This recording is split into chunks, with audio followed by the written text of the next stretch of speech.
Hey everyone, this is Austin, and welcome to, a review. I haven't done one in a little while, and was supposed to do one, but, stuff changes, and yeah, we have a new difference, if you can't hear, but nonetheless, this is Average Abilities, and I do not feel like saying the full name for the simple fact that it is a long name, and this is episode 5, and this is a very big backstory-orientated kind of episode, and it's pretty good, honestly, and we first see, young Reina. She's so adorable, I'm not going to lie, with her father, and he was a peddler, and the father actually, we found out, what really happened was robbed by bandits, and this wasn't per se fully shown in the last episode, episode 4, and they were actually going to steal Reina from the father, and the father actually, obviously, he gets got kind of thing, he gets iced, as the younglings say.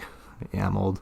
But anyways, the bandits were going to succeed, but other hunters showed up to save her, and this was all 10 years ago. And the hunting group that actually saved her was the Crimson Lightning that took her in, basically. And we kind of see her new mentor that kind of really set the stage to who she is. And honestly, this beginning was really, really rough to kind of watch through, and yeah.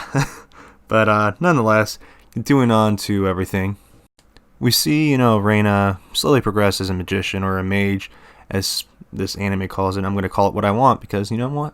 I can. But nonetheless, we see after this whole training sequence and everything, that Reina's birthday is around the corner, and August actually is going to give her what she wanted, which was the choker, which is supposed to be a memento of her mother.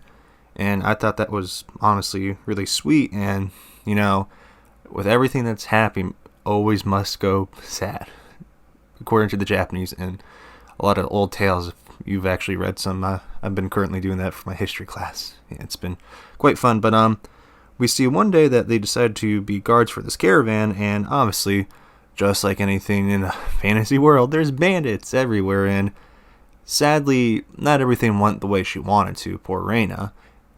Sadly, the person that hired them offered Reina as the trading thing to keep his own skin basically covered, and half his cargo he can keep, while the other half is to the bandits. And obviously the Crimson Lightning didn't like that deal, and yeah, sadly they were wiped out. And we see kind of after the aftermath how Reina kind of created her special magic, and she ended up completely wiping out the bandit boss, and obviously the trash guy that did it.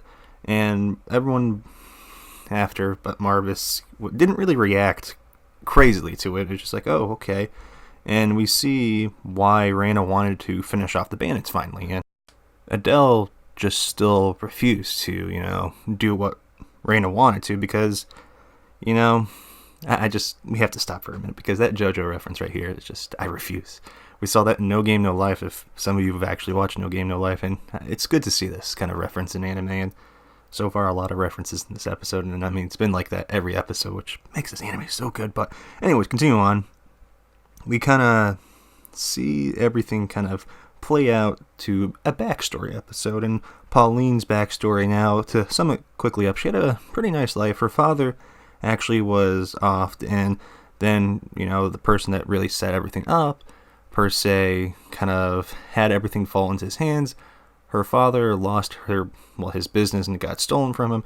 Her mother had to be the guy's mistress, and, I just really love how, out of everything, we had Mile, or Adele, very scared of Pauline's smile, and I thought that was hilarious. And, it's quite interesting to see how everything was basically a big setup to get, some information about Adele. And obviously we hear her real name, which is Adele, and she's a noble.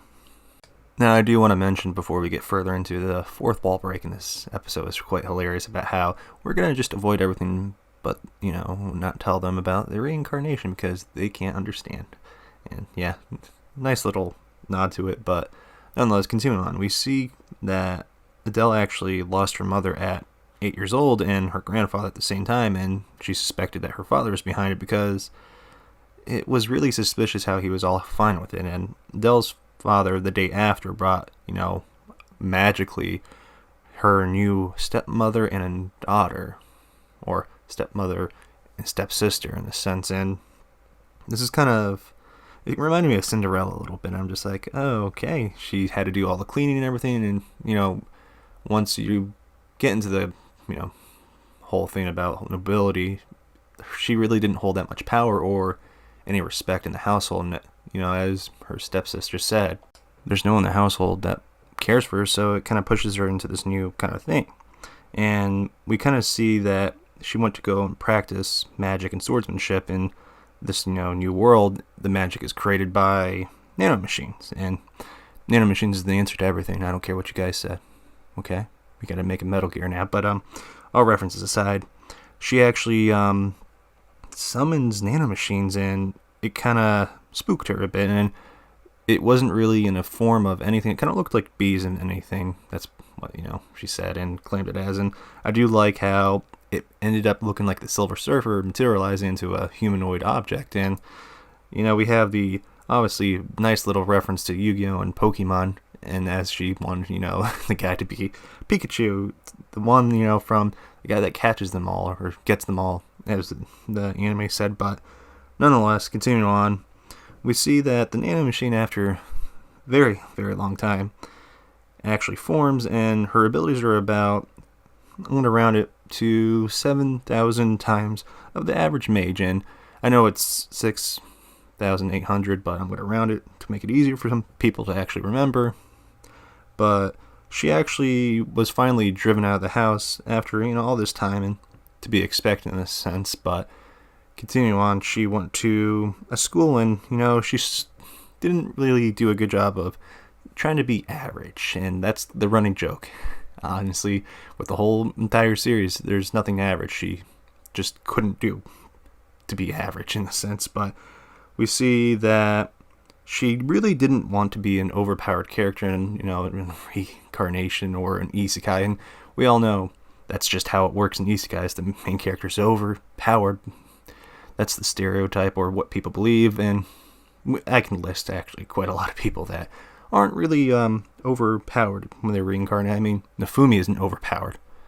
He has a shield. He has to do things with certain ways. There's a way to do stuff that may seem overpowered, but in reality, he just has his defense. That's it. But anyways, we find out Adele's main goal. She just wanted to be friends with everyone, and when the girls came over, she didn't really cover up her story quite well, and yeah, the girls ended up feeling really bad for Adele, and they were going to scold her in a sense, and that would have been hilarious to see. But they started to feel a lot of pity for her, and I thought that was hilarious because they came in there, we're gonna get her because she's that goody two shoes, and when they realized that she really doesn't have anything going on, they became good friends, and I had a good laugh with that. But continuing on, we see that she had to leave from the place, and everyone's like, why did she have to leave? Because the princess was showing up, and this kid, by mistake, fell into the road. And obviously, if you ever get in the way of royalty, you're a peasant, they're not going to have much good faith in you. They're going to basically get rid of you on sight because they were like, oh, he's trying to hurt the princess. And yeah, we've progressed quite a lot as humans. But anyways, she actually saved the kid, and she kind of used her barrier, as we saw in previous episodes, and she had to think a way around to get out of it because they called her the devil. And yeah, she became a goddess. And once you become a goddess and word gets around, the king finds out, she kind of had to run and hide and abandon everything, which I found hilarious that she did. And she is unfortunate, and she's average. Yeah, that's how it goes. But anyways, continuing on to the ending of the episode, Reina now kind of talks about how she just doesn't want to lose anyone, and everyone's like, we have Adele, so we don't have to worry, and she's rolling in the deep. I had to make the joke. I had to. But nonetheless, this anime so far, summing up everything, even from episodes 1 through 4, it's honestly a really interesting anime and a good isekai. And, it's supposed to be average, but it really isn't. It's really good. And this episode really had a roller coaster of feelings, and I liked it. I mean, we get that with Assassin's Pride, and it's good to have another, emotional episode, I guess, in a sense. And I know I skipped over Marvis's backstory because, I mean, it was just a tale of being, oh, they didn't believe in me, so I ran away and I'm going to become a knight. And it's quite interesting how everything plays out. But anyways, guys, thank you for watching, and I hope you like the new audio and everything. But I'll catch you guys in the next review, which is going to be Assassin's Pride. And I am working on the Isekai project, don't worry. But anyways, guys, subscribe, like, comment, and everything. We're actually really close to 2K, so let's try to get that 2K sub goal today.